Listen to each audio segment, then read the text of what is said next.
I'm Sarah Forgani with KENS 5 News Now. The San Antonio police chief says his officers followed training and defended themselves against deadly force after they shot and killed a suspect last night. This marks the fourth officer-involved shooting in the past 3 weeks. Around 9:30 Tuesday night, officers went to a home on South Florida's on the city's south side after receiving a call for a welfare check. Police say they found a dead woman who was shot multiple times. They suspected her partner killed her. According to the chief, the suspect pulled up in a car and rammed a patrol unit before pulling out a weapon. He pulled out a long gun and fired at an officer standing nearby. Other officers on the scene returned fire. The suspect is deceased on the scene. Suspect is a mid-40-year-old male.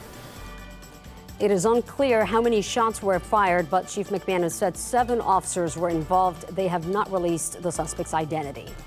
Firefighters overnight had to make their way around flooded roads to get to several fires. One of them sadly killed a man on the city's north side.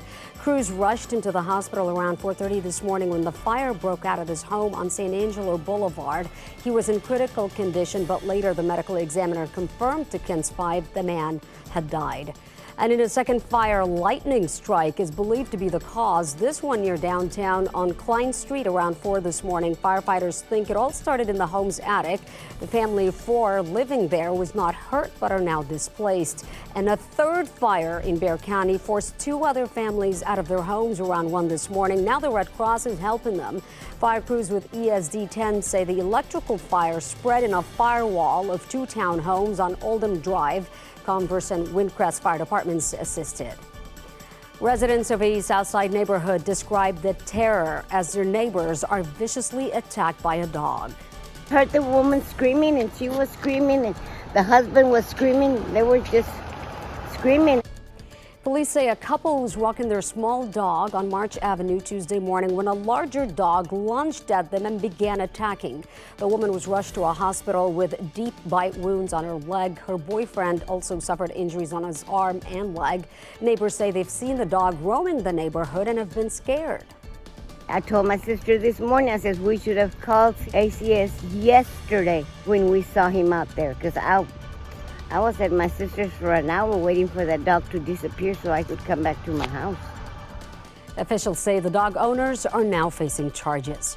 An alarming trend is getting attention. More families than ever are experiencing homelessness in San Antonio, according to outreach workers. Hundreds of volunteers hit the streets Tuesday night for the city's annual point-in-time count. They do a count of how many people are living on our streets and why. The city says it expects to set another record of homeless families. Shelters like Haven for Hope, they are in a constant state of overflow with families sleeping in classrooms in their church, and so it's become a really desperate situation, and it really has to do with people being overextended and not able to pay their rent. They say several new affordable housing projects currently under development should help alleviate some of those issues.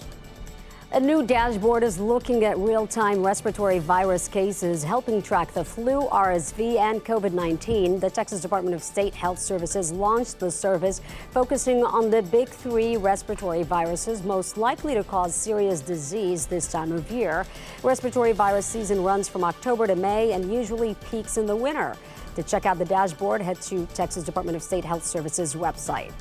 Social media isn't always great, but in this instance, it helped a woman get back long-lost precious belongings. These portraits were purchased by a woman at an auction sale near Lynchburg, Virginia.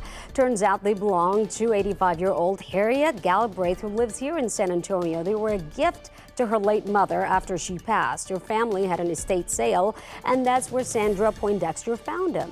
When I buy things like this at auctions or estate sales, I often wonder, what is the story about this? And now I know this story, and it's really inspired me. Nice dream come true, because I thought I would never ever get these pictures back.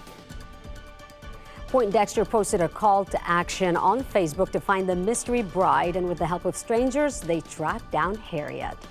A huge hiring event at USPS across Texas at 40 post offices, 3 of those happening in our area in Schertz at the location on Elbow Road, New Braunfels on South Seguin, and San Marcos on Stagecoach Trail. That hiring event is Thursday, 10 a.m. to 2 p.m. Jobs include delivery, processing, retail, and maintenance.